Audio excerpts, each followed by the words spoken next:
How you doing, folks? It's Blake from Kent Building Supplies, and we're here with Erin from DIY Passion. How you doing, Erin? I'm well, Blake. How are you? I'm doing fantastic. So what are we here to talk about today? All right, today we are going to talk about a really fun DIY. We're going to talk about how simple it is to install a barn board wall.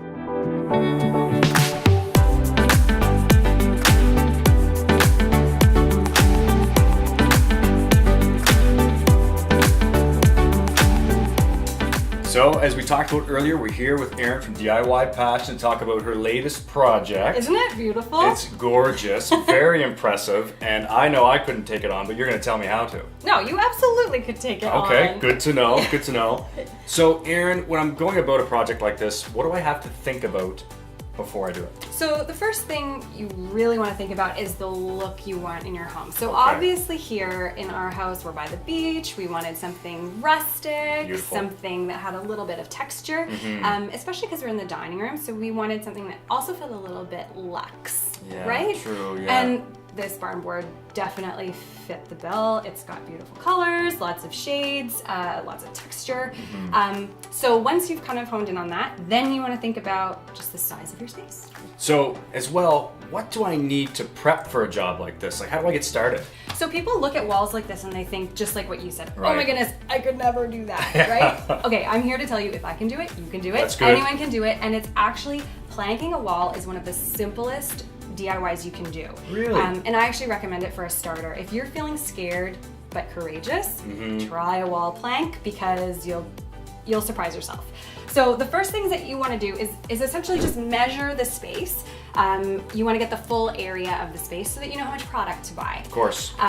And with something like this, you want to account for about 15 to 20% overage or waste. Right. Because you're going to be making cuts, you're going to have a little bit left over. So you just sure. want to make sure you don't run out. Yeah. So account for that, add that amount to your space. Okay. Then when you're planking, all you really need to know are where the studs are. Good point. So when I'm measuring out my studs, what does that look like? So for a new DIY or someone that's done any projects like that, or doesn't know much about studs, okay, how do you find them? You buy a stud finder. I have like 6 or 7 of them in every one of my toolboxes. It's a tiny device. You run it along the wall, and when it hits a wall stud, it beeps. It is your best friend for DIYs. Planking, hanging wall shelves, anything like that. It's really easy to use. You know, not every board is going to have a nail in every stud. You want to make sure that you're hitting at least 1 stud per board. Yep, for sure. So that leads us into another great question. So before I start anything like this, what are the tools that I need to get the job done? Not very many. Okay, that's Besides your good. product, That's good. besides your stud finder, Yeah. a pencil, a measuring tape, you know, kind of those simple tools. I got some of those, yeah. Yeah, in terms of power tools, you'll need a chop saw because it'll make nice, precise cuts. I will say you can do it with a circular saw. I don't recommend it. In a pinch, you could, Okay. but I wouldn't. Okay, I'd use okay. a chop saw. And then a nail gun. Dun dun dun. It's like one of those things. Yeah. People are like, nail guns, oh my goodness. Yeah. Okay, so safety first. Yes. Make sure you're wearing safety goggles. For a project like this where the boards are a bit rough, you can wear gloves. Yeah. You can get those at Kent as well. Really important safety first. And with the nail gun, just take your time. Yeah. Don't be afraid. Make sure you ask someone before you buy one, you know, is this the right kind of nail gun for me? Because you can get really heavy duty ones. Yeah. You don't need that for this. No. You just need a nice, lightweight, simple nail gun. Yeah. In fact, the one I use is cordless. Okay. So yeah, you can get right up there in the corners. Actually, and to that end, you'll need a step stool. Okay. Right? Like, nobody's sure. that Me- tall. You'll need me a step too. stool. Yeah. Yeah. But that's pretty much it in terms of the tools that you need to achieve this look.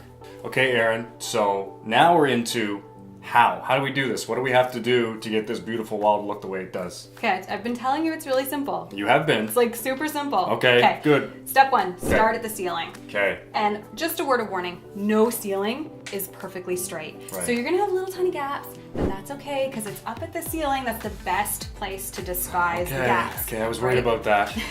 No, don't lose sleep over that. Okay, Please good, don't. good.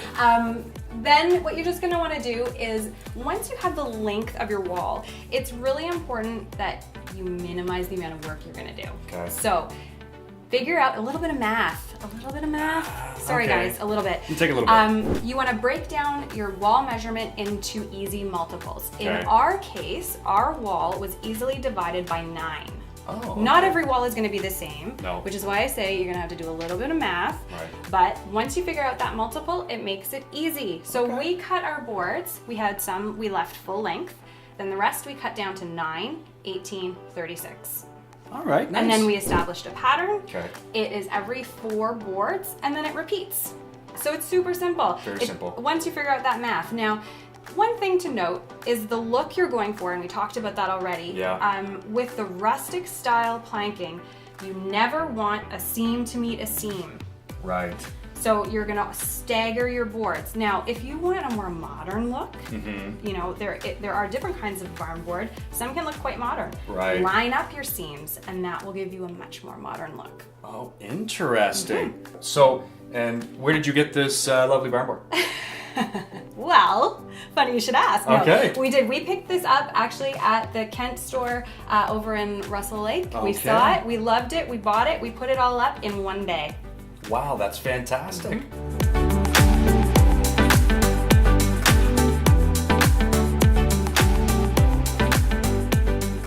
All right, folks, well, we want to thank Erin so much for letting us into her lovely home and showing us how you can love your space again. It's been an absolute pleasure, and make sure that you're following Kent Building Supplies on Facebook and on Instagram, and follow the hashtag #LoveYourSpace for more tips and inspiration. And don't forget to check out Erin's blog at DIYpassion.com. All right, folks, take care.